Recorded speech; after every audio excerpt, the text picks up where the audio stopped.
What's up, decomposers, and welcome to Punk Lotto Pod. I am your co-host, Candy Corn Justin. And I'm your other co-host, Apple Bob and Dylan. Dylan had put his name into the file, the document first, and then I was like, oh, okay, we're doing this kind of side of Halloween, so I went with the candy corn, so Not fun. enough apple bobbing representation in Halloween culture anymore. Probably for good reason, because honestly, it sucks. Yeah, apple bobbing sucks. Like, you're trying to do it, you're dipping your head and chin and neck into water in late October. Like, and most time you're outside. That other people are doing the same thing in. Everybody's putting their mouths on these apples and trying to bite into them, and yeah.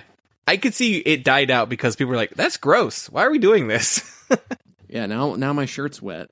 I'm wet, it's cold, my costume's ruined, and I got germs in cold and flu season.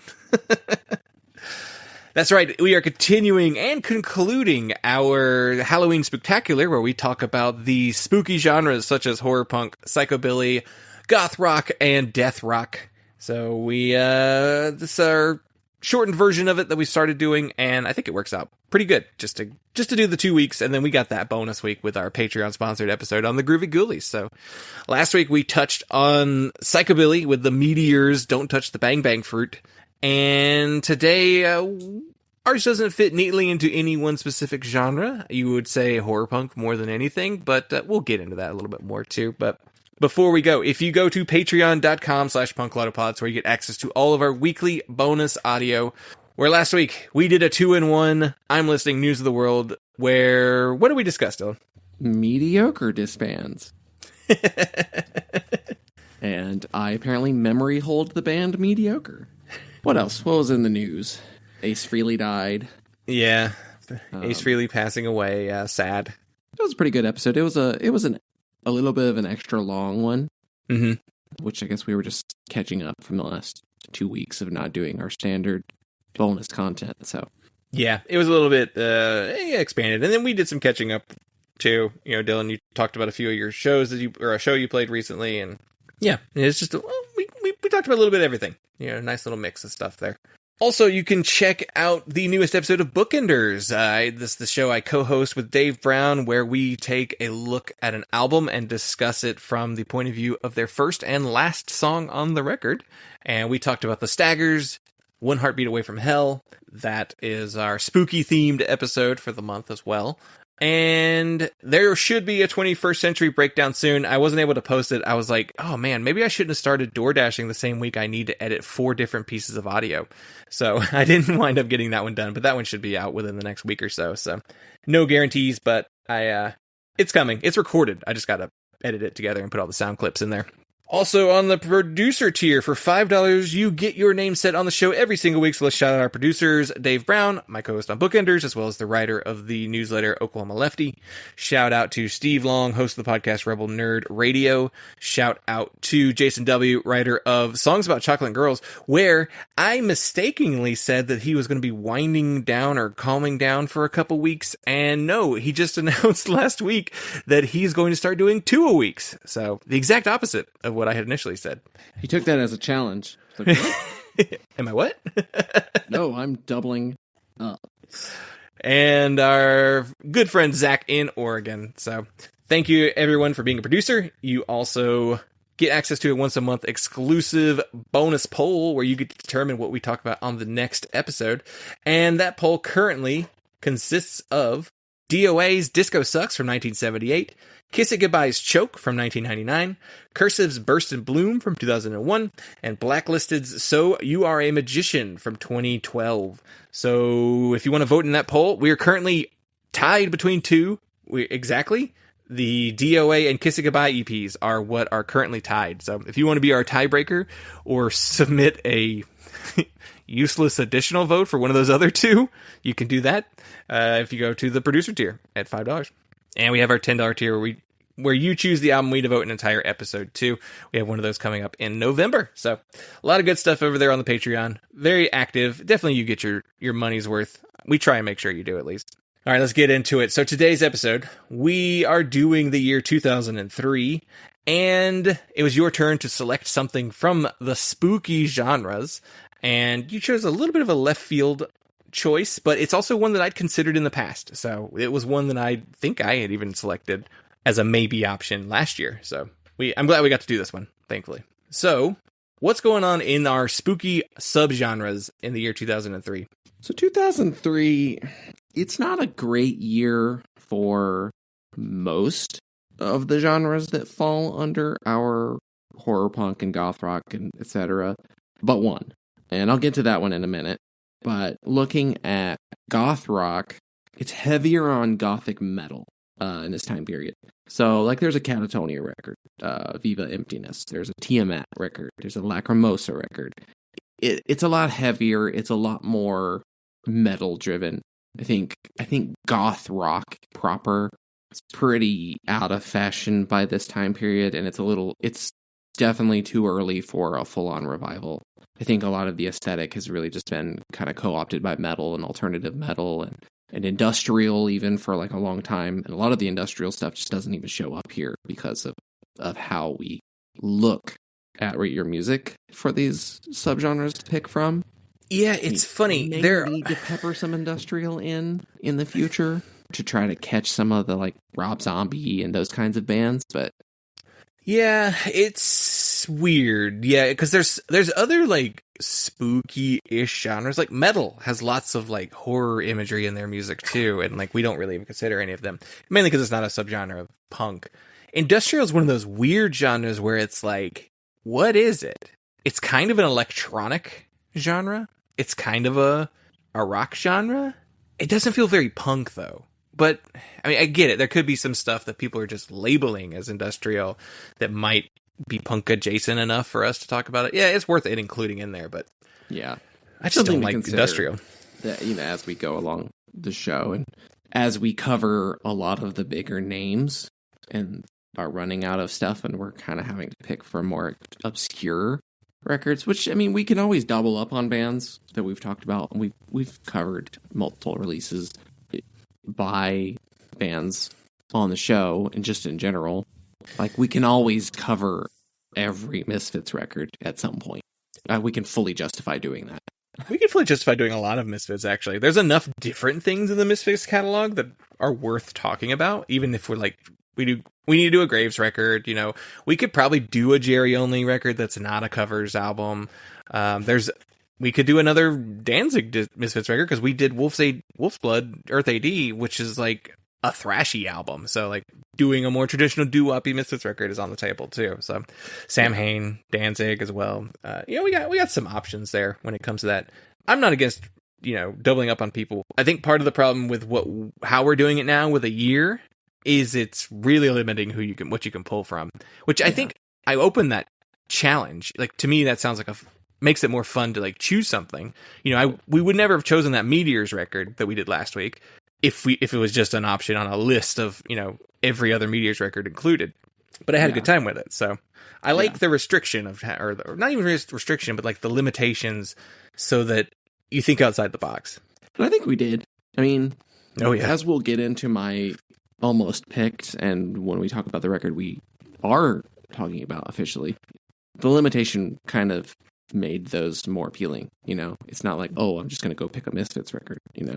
Oh, I'm going to pick a Cramps record. We're not going to have the option to pick the most obvious choice every time. So, back to goth rock. The only stuff that's like true goth rock that like I really recognize would be like Clan of Zymox has a record called Farewell, which I had to guess is probably their last. I don't know. Maybe not, though. It could also just mean, like, farewell as a death. Yeah. Yeah. It would be generally gothic and vibey. Yeah. There's a Faith in the Muse record, which I guess Faith in the Music kind of, I guess you could call them a goth rock band. Yeah, I wouldn't disagree with that. I was going to say that I didn't realize how much the early 2000s were a down period for goth. Because it's like, if you look at it today, it's one of the genres that is the most prolific, and even has been for like the last feels like the last 15 years. Like, goth rock has been a very in vogue style, and so there's always that kind of stuff. It is just funny that in the 2000s is a lot more metal, and I think even some late 90s is like that too. despite the 80s being like dominated by goth rock. So it took a minute for goth to come back around. But I think that's what goth subculture was really into at that time. It was much more into metal, and it was much more into industrial. Like if you were going to goth club nights in the early 2000s, you were just going to hear industrial and dance music.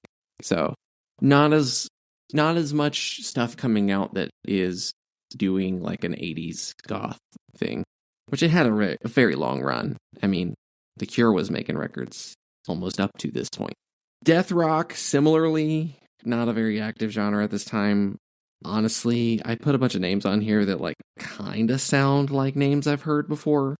Fear Cult, The Vanishing, Bloody Dead and Sexy, The Phantom Limbs. But to be honest, I don't know these bands. I just put them on there just to have something to say for that genre. And they were like records that stood out as like singularly being identified, or like mostly being identified as death rock records. So I just thought it was worth mentioning that there's stuff out there in that lane. Yeah, the clear winner for spooky genres in 2003, the biggest, most active scene would be psychobilly. There's tons of bands that I didn't even recognize. Definitely a very active period for that genre, which tracks. Yeah, we kind of suspected that would be the case before we even looked at what was available. Because, yeah, this is like boot to head, Tiger Army is huge, horror pops are huge time period. So, yeah, psychobilly was actually having a moment in the early 2000s. But the final Cramps record, Fiends of Dope Island, came out that year. I actually talked about that record earlier this year on And I'm Listening. And it's a good record. It's fun album for them to end their career on. It's not their best, but I wouldn't expect it to be. But it's very enjoyable, very listenable. If you like the Cramps and what they do, past the first couple of albums, you'll enjoy it. Comity put out their self-titled record. There's something from a band called the Legendary Shack Shakers called Cockadoodle Don't. We got some Coffin Cats, their self-titled record. We got a Meteors record. Two Meteors records, Psychobilly and From Beyond. What was up with them? They're just putting out 2 albums well into the 2000s, like 2 albums a year. Prolific band. What did we say, like 26 albums under the Meteors name? Yeah. You got stuff from the Spectres, Astro Zombies, 13 Cats. It gets more and more and more obscure. Lots of psychobilly. That's the time period, really, for it to be at its peak. Yeah. Well, what did you almost pick for us to talk about? Because when you sent me the batch, I was like, huh? With some of your picks there. I felt like psychobilly I wasn't going to do psychobilly again. We just did a psychobilly record. So I was kind of hemmed in. There's not a whole lot of options. So the stuff that stood out to me was just kind of like stuff that looked interesting, or at least there were some big names, some fairly big names. But I briefly considered Hymns album Love Metal. So speaking of goth metal, yeah. I wouldn't venture too far into that world at all on our show. This felt like it maybe had enough of an appeal to punks at this time period, because Him was definitely getting played on, like, you know, Fuse next to emo bands, you know. So it felt like you could be into punk and be a Him fan. You know what's funny is that it feels like the biggest, I don't know how you even describe this, the biggest like fan of the band, Him, at the time would have been Bam Margera, who at the time was like, you know, Viva La Bam was a huge show, and like he always had Him stuff on all the time. He had the Heartagram on all the time. CKY is another one that he put out, and it was just like Bam Margera platformed a bunch of shitty music. Yeah, Bam Margera had bad taste. He was also like the most annoying. Yeah, he really, of that crew. Because he was, and Viva La Bam was like a different type of show. It was just him like punishing his family. Yeah. But yeah, it had a different vibe than like Jackass did. Even though like they did Jackass type things, you could tell he wasn't that creative as far as like coming up with stunts and things like that. I feel like Johnny Knoxville and those guys were probably more creative with that stuff. But I didn't really like Wild Boys either. I thought those guys were super annoying. Wild Boys was tolerable. but it was Steve-O and Chris. Yeah. And it was animal-centric, too. Like, it was very animal-based. Yeah. It's like, oh, I'm going to get my ass pinched by a lobster. Animal or whatever. I'm going to let a scorpion sting me. And then they gave Ryan Dunn the, what was his show? It was like Pimp My Ride, except it was like somebody's room. And then it wasn't like to make it cool. It was to make it terrible. Ryan Dunn trashes your room. Yeah. Ruins your room. I considered a record by a band called Schoolyard Heroes called The Funeral Sciences. I was really intrigued by that one. I had no idea who they were, but I saw that they had like sass and post-hardcore and emo tags. So I thought that would be a very unique perspective on horror punk and spooky genres. Because there's that like skeleton gloves and like, goth-looking makeup and hair were a big part of like the post-hardcore white belt screamo kind of stuff. Yeah, probably. I guess My Chemical Romance is the reason why that stuff is like that.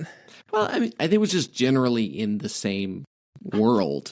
I mean, like I said, him getting played next to emo bands on, music videos, and like you would go to Hot Topic and there was still like goth stuff. Like you could get Trip pants, but you could also get emo band t-shirts.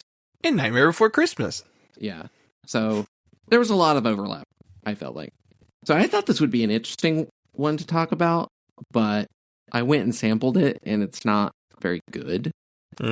So I didn't really want to devote like a whole episode to a super obscure band that's not very good and probably doesn't have a very interesting story to tell. Just because, like, on paper, it's interesting. We've done worse. Yeah.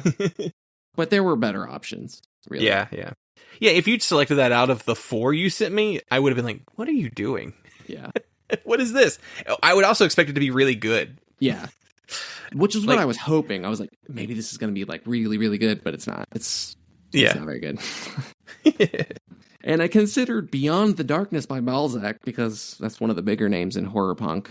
We've never done a Balzac record. And I was kind of close to picking this one. It is one of their more important records. I think they have another one from the 90s that is really popular and highly regarded. I wouldn't mind doing a Balzac record. I think there's the potential for it to be kind of fun. Yeah, their biggest claim to fame is that split with the Misfits, too. And yeah, they were kind of like seen as like one of the only other like higher profile horror punk bands at the time, too. Are they from Japan? Yeah, they're Japanese. Okay, yeah. Yeah, and they do sound like a Japanese punk version of the Misfits. Probably more like the Graves Misfits, but yeah. Oh, that sounds kind of cool. There's a Danzig influence to a degree. There is a Balzac record that was released this year, if you're curious. Still going. Evil Legend 13. Well, I gave you the year 2003, and you selected for us to talk about This Is a Spark of Life by Zombie Apocalypse. Non c'è più posto in inferno. I morti camminano sulla terra. Preparatevi per l'imminente apocalisse. 5, 4, 3, 2, 1.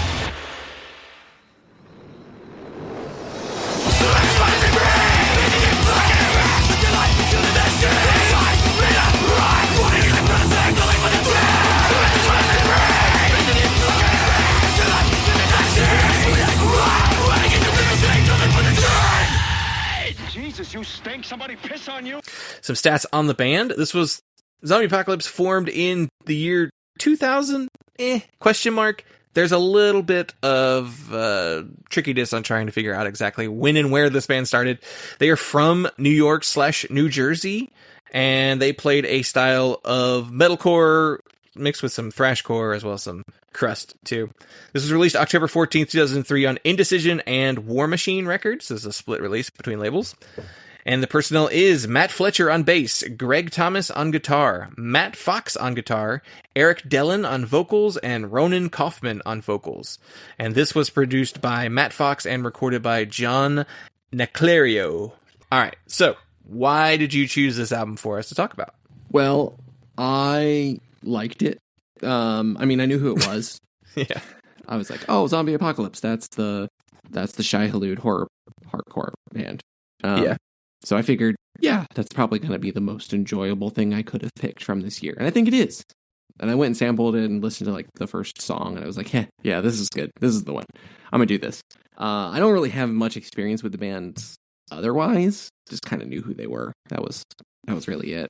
Yeah, I spent some time with Zombie Apocalypse. I definitely had this downloaded at one point. I had Send More Paramedics as well, or the split with Send More Paramedics as well. And I think I even had listened to the new record when it came out in like 2019. So yeah, this is a band that I had actually spent some time with. I always liked them. I always thought they were really fun.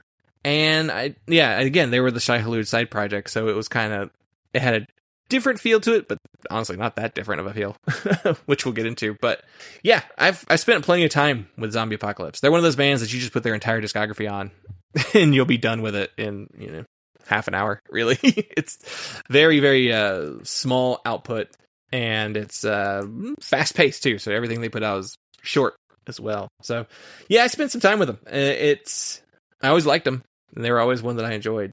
And yeah, I think I did. I think I nominated them last year for one of the episodes I had chosen, but then I don't remember what I did wind up selecting over them. But yeah, they've been on my radar for a minute and something to consider. I even feel like at one point I had them on a list and they weren't even actually on any of these charts. It feels like to me, somebody finally started tagging it horror punk on Rate Your Music where they didn't do it before, so it started to show up more. But which is where we pulled our options from. So, okay, this is a weird one because it's tagged horror punk, but sonically it's not really anything like it. But we had discussed previously, I think on the Groovy Ghoulies episode, where we talked about how horror punk is technically just more of a lyric and imagery genre. Like, it's not a specific sound, though people will make the argument that it's all just Misfits inspired. Most of it is. I'd say like 95% of horror punk bands out there are just trying to do the Misfits. And the other 5% consists of, like, AFI, who is also trying to do Misfits, but don't succeed in a way, just because Davey sounds nothing like Danzig. Yeah, his approach to singing is similar to Danzig, but his register is very different. And then you have some weird stuff, too. Like, you'll get, like, early TSOL record, or a Blast of the Rocket Man album that, we've mentioned these kind of in the past.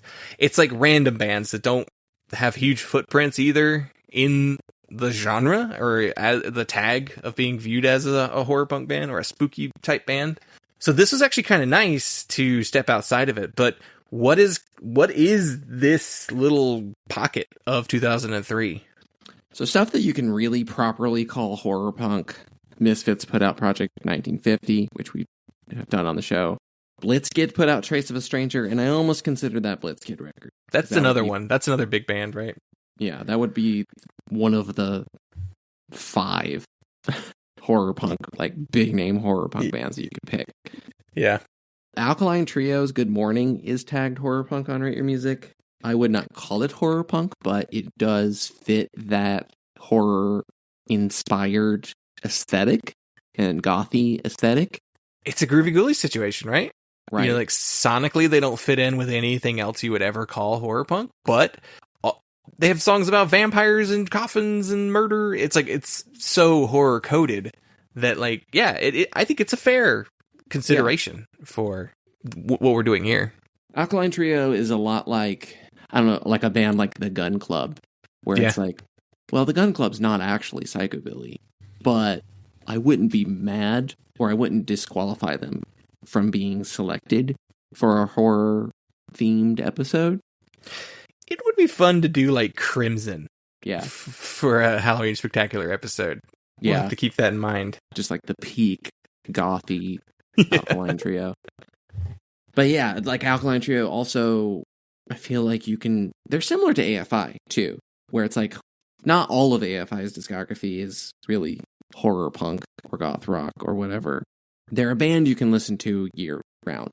Yeah, and yeah, you can listen to anything year round, but also like, you don't really want to. Yeah, like, I mean, you can watch Nightmare Before Christmas year round, and many people do. And Hot Topic sells shirts year round for it. Still, that movie is 30 years old, and we're still like stocking up Hot Topic with that kind of stuff. I heard there was a podcast my wife was listening to recently where they were talking about watching Nightmare Before Christmas and how they were like, I don't really consider it. I don't remember which way they said it. If it was like, someone was like, oh yeah, that's a good in-between. Like, because people will say that. It's like, oh, that's what you can watch in between Halloween and Christmas. It's the Thanksgiving movie. They're like, I don't really consider it a Christmas movie. I just consider it a Halloween movie. And I'm like, no, it's a Christmas movie. It's like, yeah, because the movie, like in the first 10 minutes of the movie, Halloween's over. Yeah. It's about him stealing Christmas. It's a Christmas movie. Yeah, you're right. The Between is the way to watch it, but it's a Christmas movie. It's a Christmas themed movie. I don't even think it's even that much in between. Like yeah. You can watch it at Christmas time similarly that you can watch Edward Scissorhands at Christmas time. I mean, are you supposed to watch that one scene with the Easter Bunny in it at Easter time just because that's the one scene with the Easter Bunny? Yeah. I mean, we watch It's a Wonderful Life at Christmas time, and that movie takes place across his entire lifetime. Yeah. I mean, it's just framed around the Christmas, but yeah, I know what you mean now. But yeah, that's my point. It's Nightmare Before Christmas. I keep wanting to call it Nightmare. Oh my God. Nightmare Before Christmas. I keep wanting to call Nightmare on Elm Street. Nightmare on Christmas Street. I'm having a stroke. Yeah. It also is funny because, like, I watch horror movies year round, and most people do. And there's really only a handful of horror movies that you would even really say are like, that's a Halloween horror movie. And Halloween. The Halloweens. Yeah. Trick or Treat, or whatever that movie's called, which is like an anthology. And then what? Like, specific to Halloween? I mean, you could dig and find more, but for the most part, there's not that many that are Halloween specific. Yeah, I mean, Halloween movies or horror movies come out year round, but there's many Christmas themed horror movies. And I also see here that you have listed The Staggers, One Heartbeat Away from Hell, which is the album that Dave and I covered on the most recent episode of Bookenders. And we chose it specifically because it does have that horror theme to it, but that it didn't actually come out in 2003 that we discovered. That's just Rate Your Music and Discogs putting that there. I think it actually came out in 2002. I think the label says it came out in 2002.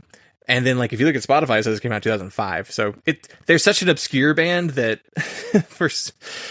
that's where dates get messed up. Whenever you have a super obscure band that doesn't actually, people are just going by whatever they've found online, I guess. Maybe there's something that says copyright on it in 2003 or what. But anytime something comes out at like the end of a year, it has like some weird screwy copyright dates in this era. Not so much anymore in the digital age. Like, we just know now that stuff comes out when it came out. But yeah.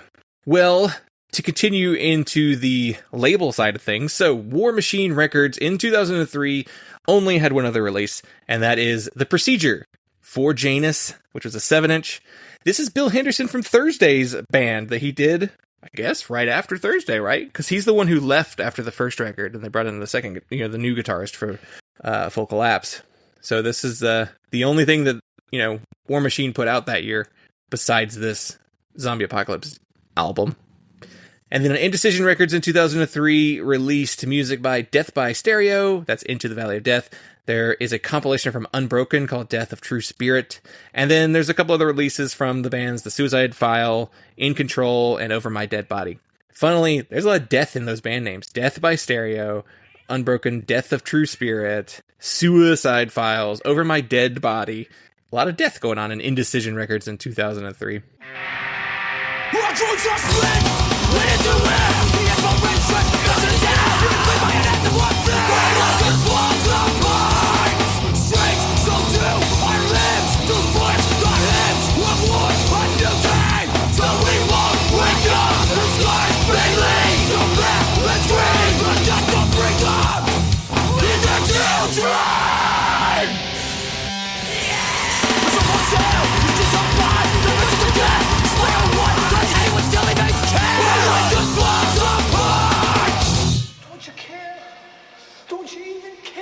Well, let's get into the story. So, for what it is. Prior to Zombie Apocalypse, Matt Fletcher and Matt Fox played in the hardcore band Shai Hulud. And this actually goes back to the year 1998.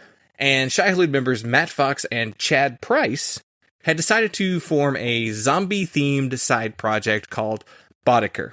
Don't know what the significance of the name Boddicker is, but that's what they called it. They recruited Poison the Well guitarist Russell Saunders, and then they recorded a 2-song demo. These were never released, but 2 of the songs would wind up being used for Zombie Apocalypse later. So Boddicker, that's just what they do. They just do those 2 songs.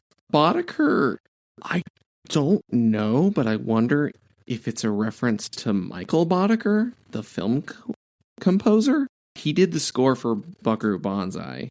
Did he do horror movies? He was a synth guy. I don't know that he's known for any horror movies, though. So that's why I'm not sure about the Boddicker name.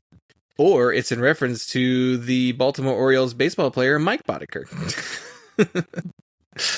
Yeah, not sure. So Clarence Boddicker, the RoboCop character?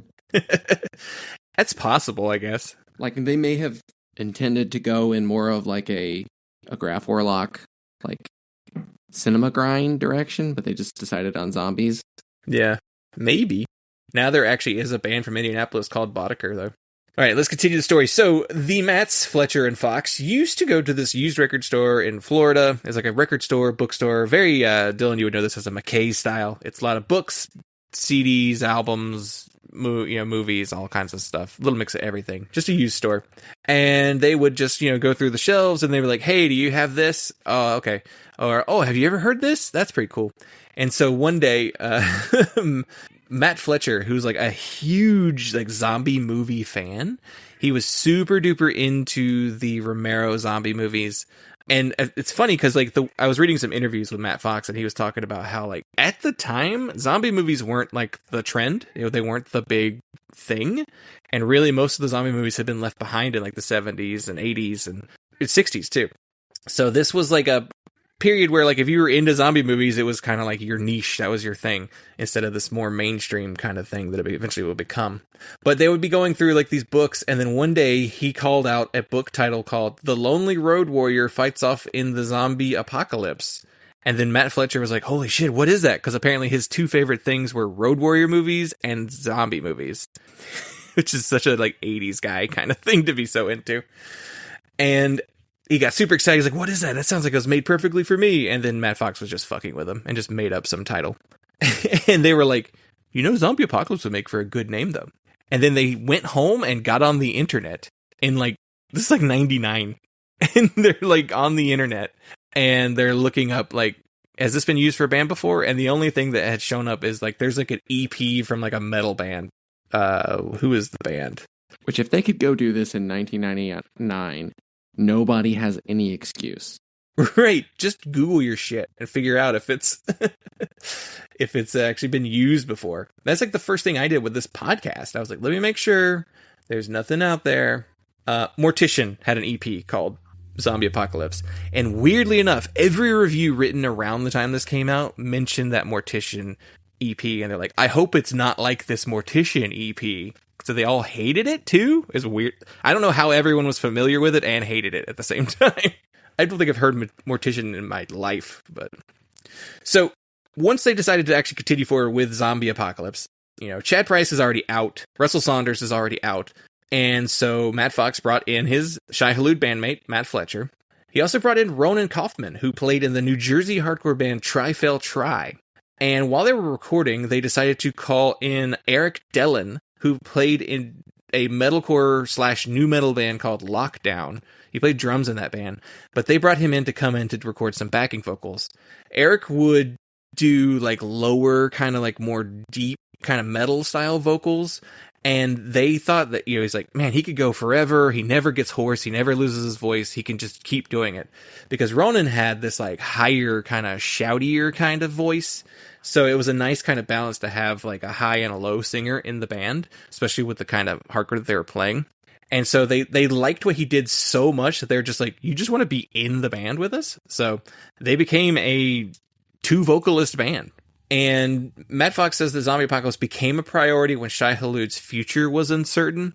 So this would have been around the time period where Chad was out. He'd already quit Shai Hulud, and they weren't sure what to do and where to go forward.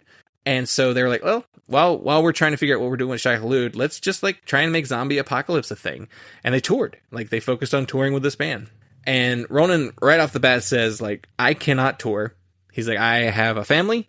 I have a full-time job. I'm a teacher. He's like, I can't just quit and go tour like you want to. Because they wanted to keep it full-time. It doesn't say that they brought anybody else in, so it makes it sound like that that Eric Dillon just did the touring vocals for them. Also, Ronan apparently hosted a very, very early podcast called Issue Oriented, and I read an interview in like 2008. They were talking about him hosting this podcast. It doesn't seem to exist online anymore. I think they called it like an internet radio show at the time too. But like that dude was like one of the early podcasters, which is wild to think about. So they recorded this at Nada Recording in New York with engineer John Naclerio. Naclerio previously worked with the bands Lane Meyer, Brand New, and My Chemical Romance on their very first full-length album. He also recorded the same year as this as this album. He recorded with Matchbook Romance, Autopilot Off, Joshua, All Rights Reserved, Steel Train, and A Second Chance.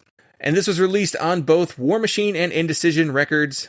War Machine was a pretty short-lived record label. They primarily are most known for releasing Nothing in Vain by Most Precious Blood. That's the biggest album on their label.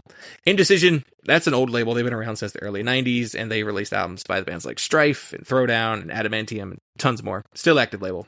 All right, this album is so short, it is pressed on 7-inch vinyl, as well as CD EP.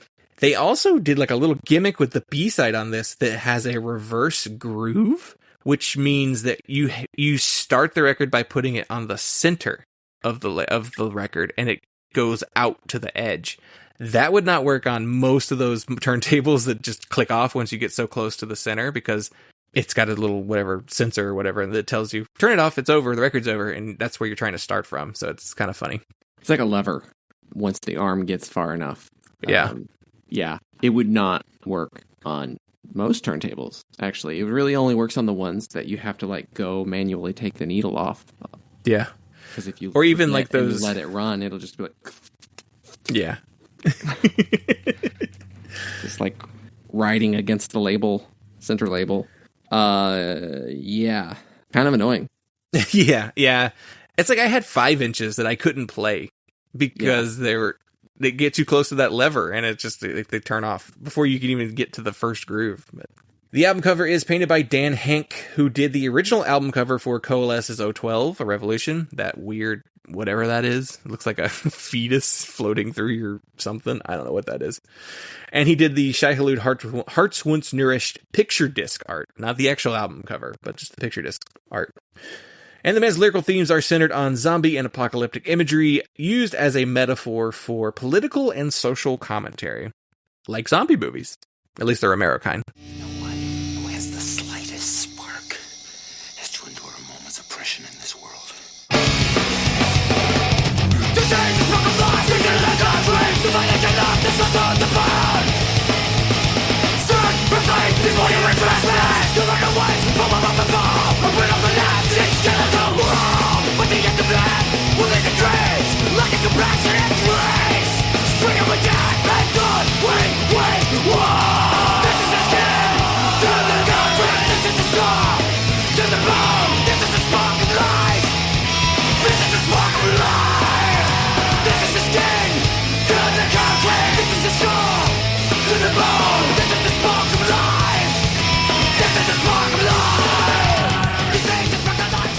All right, Will, what did you think of this very, very, very, very, very, very short album?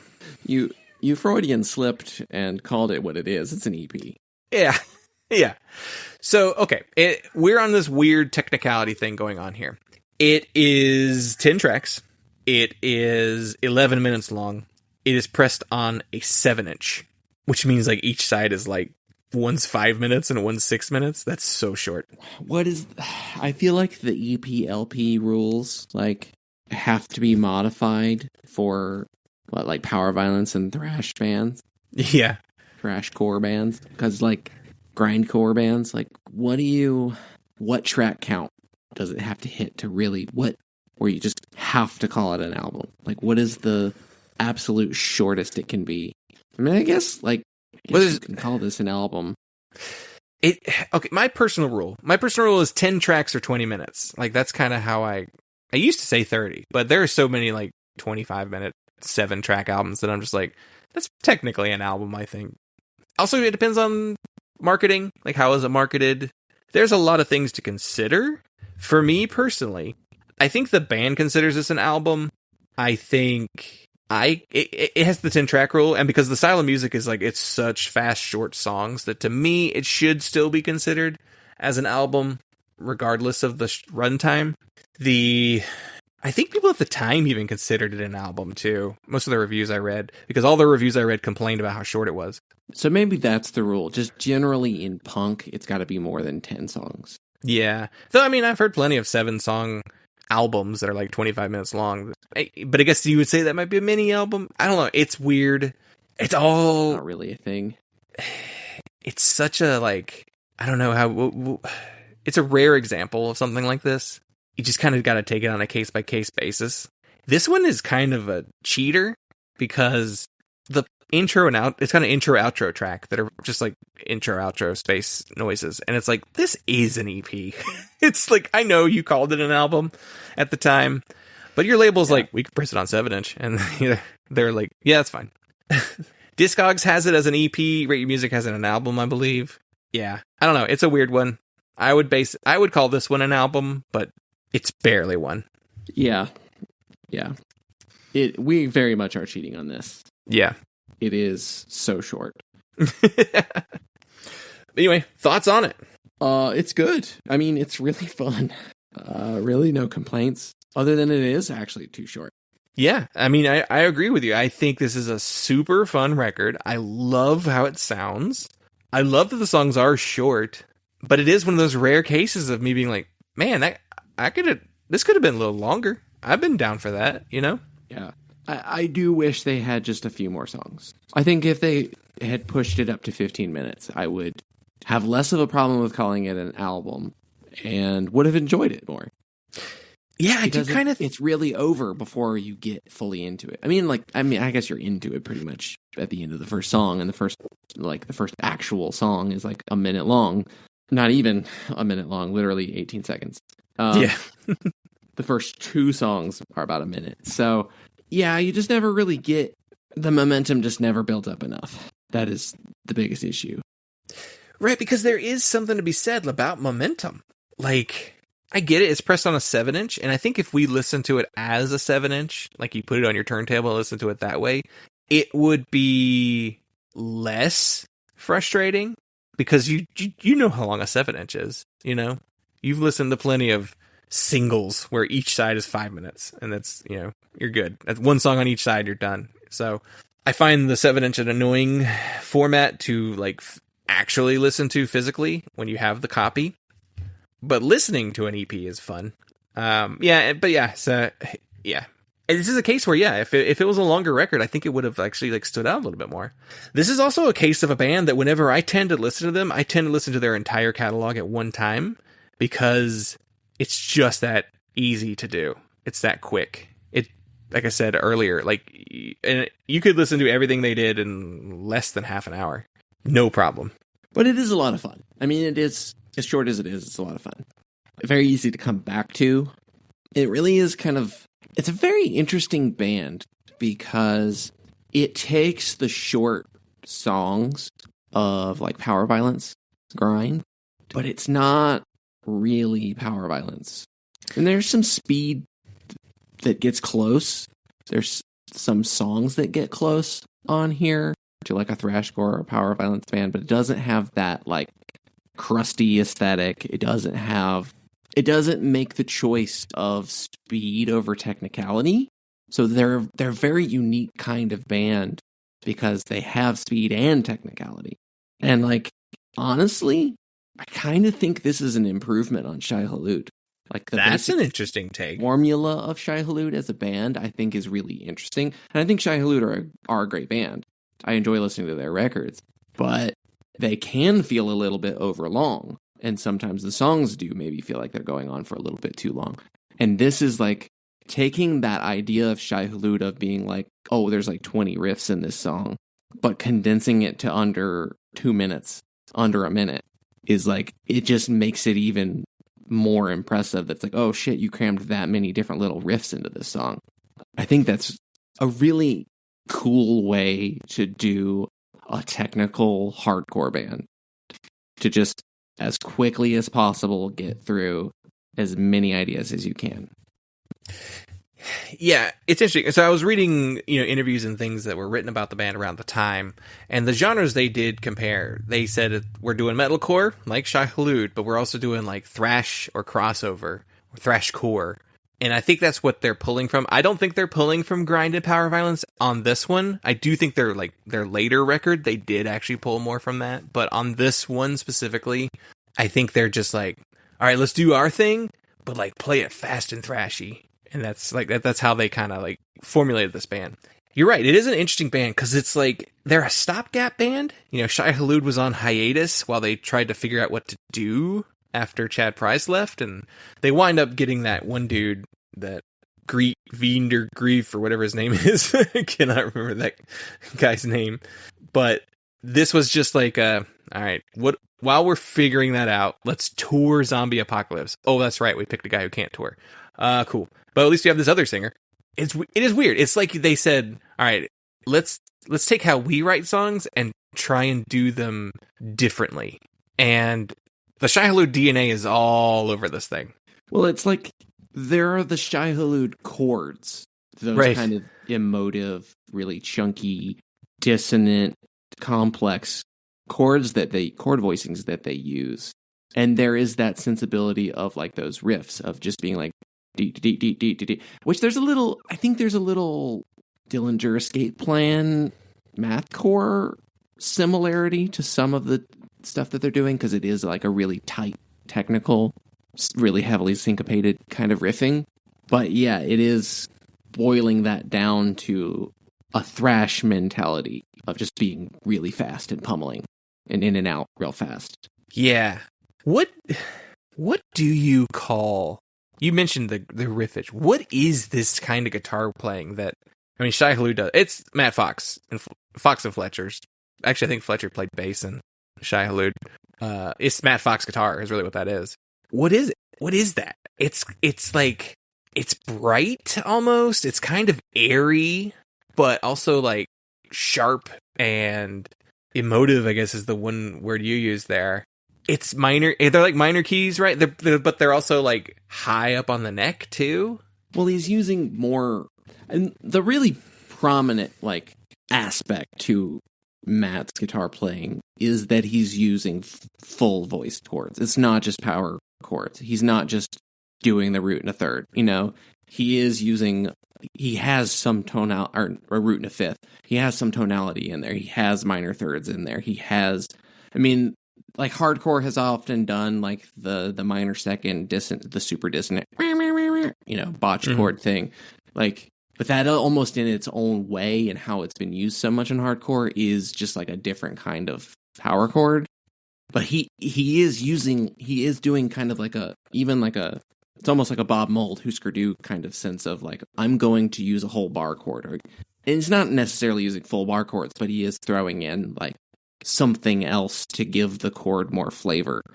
And he just has that in a way to make the guitar playing more melodic so that it's not just a rhythm instrument. It is actually playing the melody. Because like in Shai Hulud, the vocals are like, they're not singing.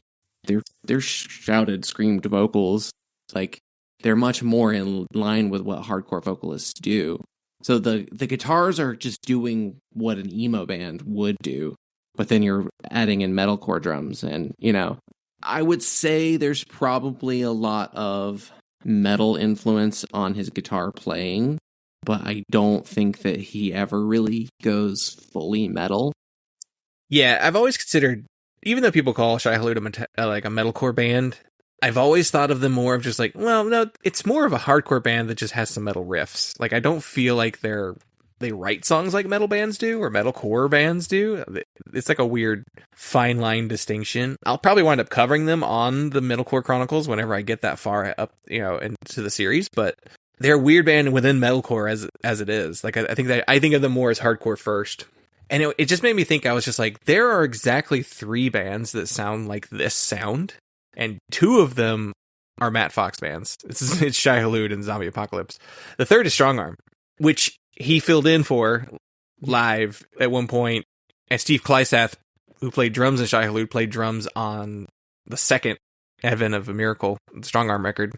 And they were all both from Florida at the time. So my guess is Strongarm was just like, we're gonna be the Christian Shai Hulud is what they were trying to do. And that's it. Like, is it because you can't copy it and think you're just ripping off Shai Hulud? Like, there's no way to do it without thinking of that. I don't know. I would love more of these kind of bands, this kind of hardcore in particular. I mean, Shai Hulud songs are hard as fuck to play. Yeah. I mean, does it just lend to Matt Fox's guitar playing then? He's just that good of a guitar player?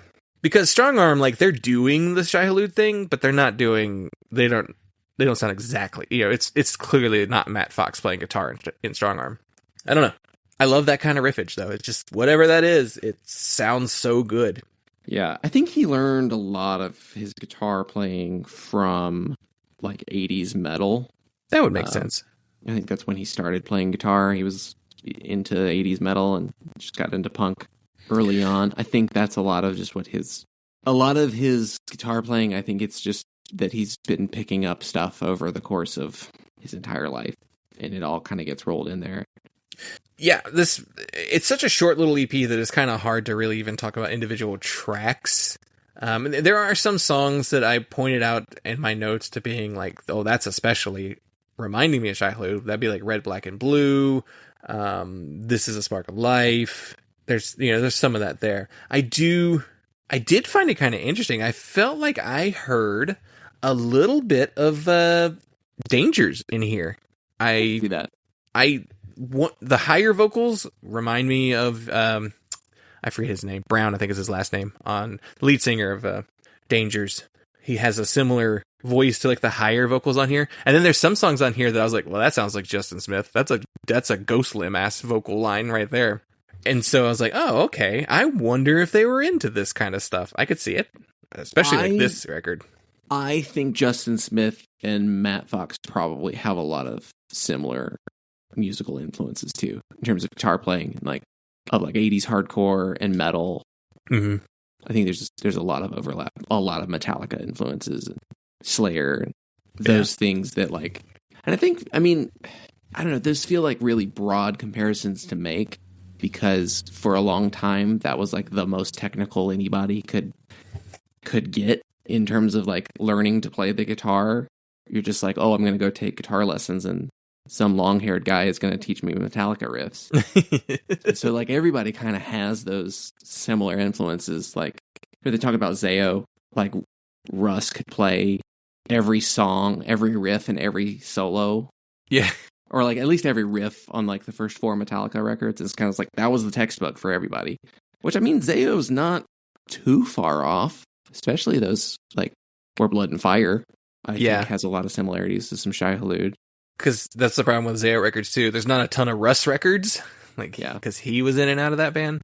Yeah, it's like Blood and Fire. Because he's not. Is Russ even on Liberate? He is, but like Scott's. But Brett's not. Yeah, Brett's gone. Yeah, Brett's gone. Yeah, that's right. Russ is still there, but Scott is Brett's replacement. And really, when Scott comes in, Scott kind of like, even though he's, I guess at certain times he was the lead guitarist, but Russ was considered the lead guitarist because he was the guy who played all the solos on their records. But Scott was there more than Russ was, and he probably wrote more of the songs. Jesse wrote a shit ton of songs too. Yeah, anyway, this isn't a Zao podcast. Anyway.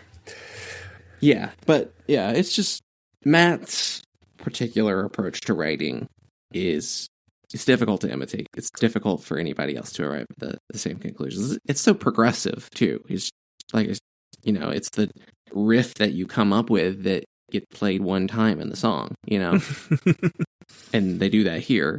Mainly due to the length of the songs. Yeah, I mean, some of these songs, there's like no riff gets repeated ever. Yeah, most of these songs are under a minute. Like I'd say, all right, if you start with the actual songs, Morti Viventi's 18 seconds, Red, Black, and Blue's 38 seconds, The Dead in the Queue is 159, Bastard Shit Bastards 19 seconds, Every Horror Every Day is 59 seconds, This Day is a Spark of Life is 1:06, Fill My Mouth with Dirt is like 40 seconds, And then March on to Victory is a whopping 3 minutes long because it's the outro song and serves the purpose of being an outro, you know. Not to bookender this. It's, well, if we bookender this, it would be prologue and outlaw and epilogue. But, yeah, March on to Victory is very much a, like, well, it's called March on to Victory. Bands love a song called with March in the song, so then it gives them an excuse to write a song that sounds kind of like a march. And this was not like that blatantly a march, but it's, yeah, I get what they're going for with that one. Look it up. Look up any look up any record or album and it has March in one of the song titles. There's a higher % chance that it's going to be like a march song. Like it feels like a march towards something. Yeah, this song you could do the hardcore dancing equivalent of a march. Yeah. So it's hard to pull out individual tracks. I think the ones you could pull out are the ones like the slightly longer songs, but even then, like, not really. Yeah, I mean, they all run into each other too. Yeah, they're so fast, and they have all the samples between all the tracks too, which I don't know where that starts. The sample heavy hardcore record. You know, I was thinking about that recently because when I was listening to those Swizz records, like the second one, Hell Yes, I Cheated. Their 1990 record has like 2 or 3 samples on it. And I was like, you know, I can't think of very many records before that. Yeah. That had any samples. Like there have to be more some. than one. Right.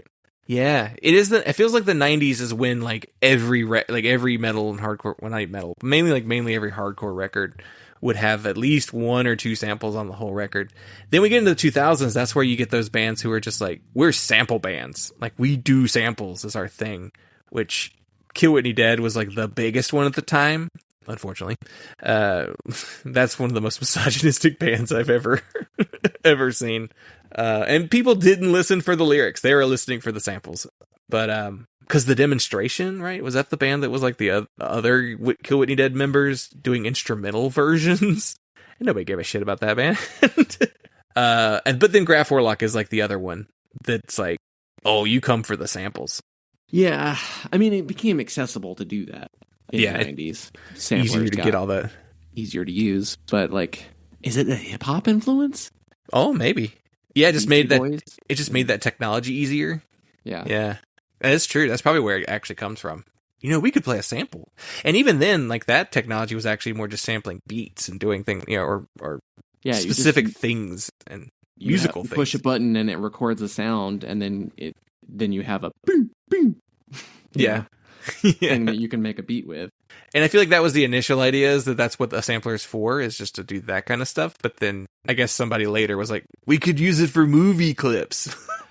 I mean, like, the Beastie Boys were making legitimate, like, spliced together tape samples. Like, they were actually taking tape and splicing it together and running it across reels to create beats and samples. But you know, a lot of hip hop early on was like that, made that way.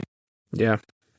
Well, let's do the aftermath. So they would go on to release a split album with the European band Send More Paramedics. I think they're a British band. That was released in 2005. And that one, if you look at the track listing, it's like, oh, this is a 24-minute record. Wow, that's pretty cool. It's because it's all Send More Paramedics. Because the zombie apocalypse songs are, let's do this, 47 seconds, 104 seconds, 258, 128, 448. So they got a little longer on that record. But then, like, most of the Send More Paramedic songs are all in like the 3-minute range. They are also like a zombie themed band too, which their name comes from Return of the Living Dead. And then Shai Hulud would return. And so then Zombie Apocalypse winds up being over, essentially. And then they would eventually reunite in the future as a 3-piece. It is just Matt Fox, Matt Fletcher, and Ronan Kaufman. And they would release Life Without Pain is a Fucking Fantasy in 2019, which is 14 minutes long as an LP. So even then, it's still super, super short.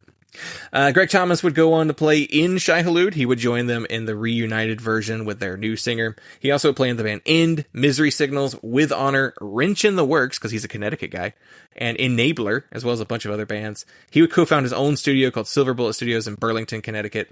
Eric Dillon would join Shai Hulud as their touring bassist in 2020. And Matt Fox and Matt Fletcher would just continue to play in Shai Hulud, as well as various side projects. Matt Fox has a bunch of side bands, too. I've never listened to those. I don't know if they have that trademark sound, but I also don't know that they're doing the same kind of stuff sonically. But yeah, this is a side project. This is a very side project coded band. Like it's just like, it's something to do while we're waiting on Shai Hulud. And I wonder what the alternate reality is where Shai Hulud never returns and Zombie Apocalypse just stays the band that they do going forward.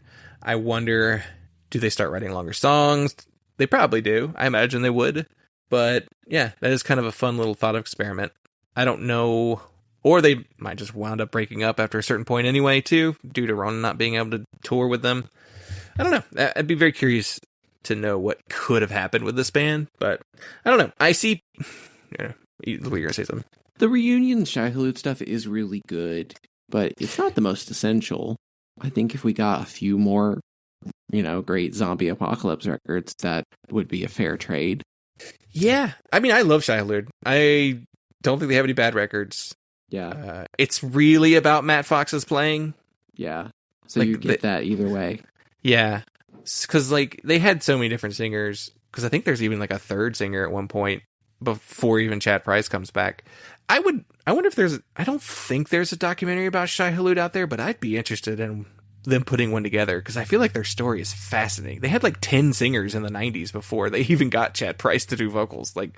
Damian Moyle was the lead singer at one point of As Friends Rust, and it's just I don't know. I would really like to know the full story. There might be some big written oral history somewhere that I could read, but I think there's enough there that you could probably make a whole documentary out of it, especially if you hunt down has everybody. Done a lot of interviews over the years. He does. Yeah, Matt Fox likes interviews. So I pulled together 4 interviews for this one alone. This short-lived side project. Most of them were later interviews. A lot of it was around. Most of the interviews were Shai Hulud interviews, but they would ask about Zombie Apocalypse in them. And then one of them was for when they put out that new record in 2019. So there's a lot to talk about there. Yeah, it's fun. It's a fun record. I really enjoy it. It is just kind of. You're right. The shortness makes it kind of lacking. Yeah, in some ways. Just give us a few more songs. Yeah, just a couple more. Really, honestly, the 14-minute LP from 2019, that runtime actually does work a little better than this one. I don't think the songs are as good on that record, though. That record's good, but it's not this one. This one's better. This is the best thing, because I listened to their side of the split with Send More Paramedics too, because I listened to the whole discography, including their cover of what Guns N' Roses cover did they do for that Guns N' Roses comp? Welcome to the Jungle? Yeah. Yeah, it's Bring You to Your Knees, a tribute to Guns N' Roses. They kick it off with Welcome to the Jungle. Barely sounds like the song. If you look at the track listing on that, there's an Unearthed cover, Death by Stereo. Most Precious Blood did Sweet Child of Mine, which is one of the funniest things I've ever heard, because it starts off you could tell it's Most Precious Blood playing the Sweet Child of Mine song and intro riff, but then as soon as it gets to the vocals, it's just Rob being it's oh, okay. Nobody tried an Axl on this record. 18 Visions, Dealer Escape Plan, Every Time I Die, God Forbid, Bleeding Through. Yeah, that could be funny to actually listen to that whole thing, because that's from that time period where all the hardcore bands did those covers compilations, but nobody did it faithful, which was kind of funny. Which, I mean, if you're getting hardcore bands to do covers, do you want them to do it faithful? Right. Well, okay, it's one of those. It's from that time period where bands would be yeah, we covered this famous song. It's oh yeah, and then they're they don't even do the signature riff in the song either. And then it's just I don't know what the song is. I don't even recognize this. That's from the time period where they're unrecognizable covers. I want to at least be give me the melody or a signature riff or something. I don't like we reconstructed the whole song. in a way that it doesn't sound like the song. Like that fucking Sun Kill Moon record where he did all the Modest Mouse songs. Yeah. It's like, this doesn't sound like anything. Or like that new Pornographers record where they did like Damaged by Black Flag. It's like, well, these don't sound like the songs at all. So what's the point, you know? You just wrote a record but didn't want to write lyrics is how that feels. Well, all right. Did we win? Sure. Yeah, like I think we won. Yeah. Do it. Feels like we cheated. Yeah. We won in the sense that it's a short-ass record, so it didn't take much time. No, but it's fun to listen to. Yeah. I really enjoy it. We won in the sense that we got an enjoyable record to listen to. Yeah. And we didn't have to slog through something terrible that would be at least more legitimately horror punk or goth rock. We are very much stretching the definition for the purposes of this gimmick. Yeah, but it works. It applies. I mean, all the songs are about zombies. I mean, there's no way, you know, it's fine. We're good. We're fine. Well, let's give it a rating. What are you thinking? I don't know. It's so short. And the prologue and the epilogue are annoying. That they're cheap. There. Yeah. But, like, I kind of want to give it, at least half a star just for that clip. I don't even know what it's from. The, Jesus, you stink. Somebody piss on you? Yeah. 4 stars. There's some fun samples in here. You said 4 stars? I think that's from And Justice for All, that clip. Okay. 1979. Which is like an Al Pacino lawyer movie. Oh, okay. Yeah, I can see the poster now. I remember that DVD. Yeah. I'm going to give it 4 stars. Yeah, that's where I'm at too. Like, honestly, if it was longer, it'd probably be like a 4.5, borderline on a 5, depending, you know, on what they added. But it's so fun, and it's hard to get mad at 11 minutes of just raging hardcore. So, yeah, I'm giving it 4 stars, which is funny because even with your new system, we wound up being tied. Which does that mean you like it more than me? Because I really enjoyed it. A 4 for you means more than a 4 for me. I'm handing those things out like candy. Well, all right. Well, that will do it for us, and that wraps up our Halloween Spooktacular. So thank you all so much for listening. We appreciate you. I think we're going to take a couple weeks to do some normal episodes before we do our Patreon sponsored, and then, then we'll be diving into the end of the year stuff. So I'll probably start posting some of the best of 2025 stuff around Thanksgiving. So we appreciate you. You can follow us on all forms of social media at punklautopod, punklautopod@gmail.com, and our voicemail line 202-688-PUNK. We have some voicemails left to play. We were just kind of saving them for once we were outside of the season of gimmick episodes. So be on the lookout for those. And if you want to send us one, please do. We'll play it on the show. And where can we follow you online, Dylan? You can follow me at Husker Dylan or Major Awards Band. Pretty much everywhere. Though I am going to be online a lot less, or try to be, next month. Because as soon as I am off of working every single day, I am very potentially going to just have like a 2-week burnout period, recovery period, and I'm trying to avoid that. So I'm going to try to impose some no scrolling rules on myself. All right. Well, that'll do it. So thank you all so much for listening, and we will talk to you next time.